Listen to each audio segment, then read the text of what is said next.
ঘরের মধ্যে বউ রেখে কিনে সঙ্গে মিলে নষ্টামি করছিস? তো বাসায় চল, তোর নষ্টামি বের করবো। কই? এই, তো লজ্জা করলো না? হ্যাঁ, বান্ধবীর জামাই নিয়ে তুই এখানে নষ্টামি করতে আসছিস? বাবা, আপনি যদি জানতেন আপনার ছেলে কি করেছে, তাহলে আপনার পায়ে জুতা খুলে ওকে পিটাতেন। কেন, কি করেছে স্বাধীন? আরে মা কিছু করিনি। মিথ্যাবাদী। বাবা, আপনার ছেলে আমার ফ্রেন্ডকে নিয়ে রুমের মধ্যে ছি ছি ছি ছি ছি, বলতে পারবো না। স্বাধীনের মা, আমার তো মান সম্মান সব শেষ। আরে বাবা তুমি যা মন চায় তা ভাবতেছো, দেখো মাই আমার সাথে একটা ইম্পর্টেন্ট কথা বলতে চাই। বলেন। আলহামদুলিল্লাহ কবুল। খবরদার, তুই যদি কবুল বলেছিস তোকে মেরেই ফেলবো। বিয়ে তো হয়ে গেছে, এখন তুই আমার সংসারটা রাখতে পারবি?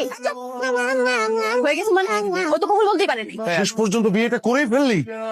একবার একবার আমাদের জানালি না। তো আমি তো ভাবছিলাম যে বোন আমি ডিরেক্ট বাসায় আসবো, আর মো তো বলেছিল আমাকে ডিভোর্স দিয়ে দিবে।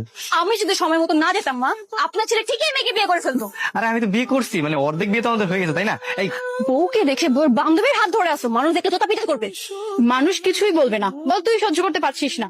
তুই তো আমার প্রথম বিয়ে সাক্ষী ছিলি, ইভেন সেকেন্ড বিয়েরও সাক্ষী তুই।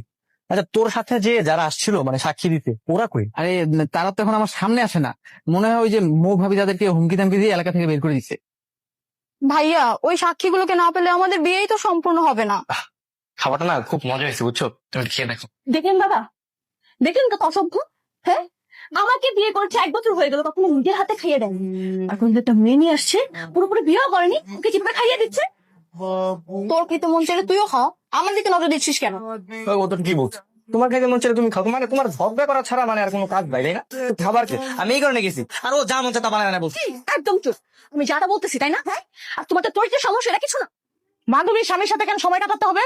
যা মন চায় করুন, যে পর্যন্ত তোমার জামাই এসে আমার পা ধরে মাফ না চাবে, আমি ওই সংসারে যাবো না। ভাবি আপনি কই? এদিকে তো সর্বনাশ হয়ে যেতেছে। সর্বনাশ? কি হয়েছে? আরে স্বাধীন তো বিয়ে করতেছে আপনার বান্ধবীরে, আপনি নাকি ওর সাথে আর সংসার করবেন না?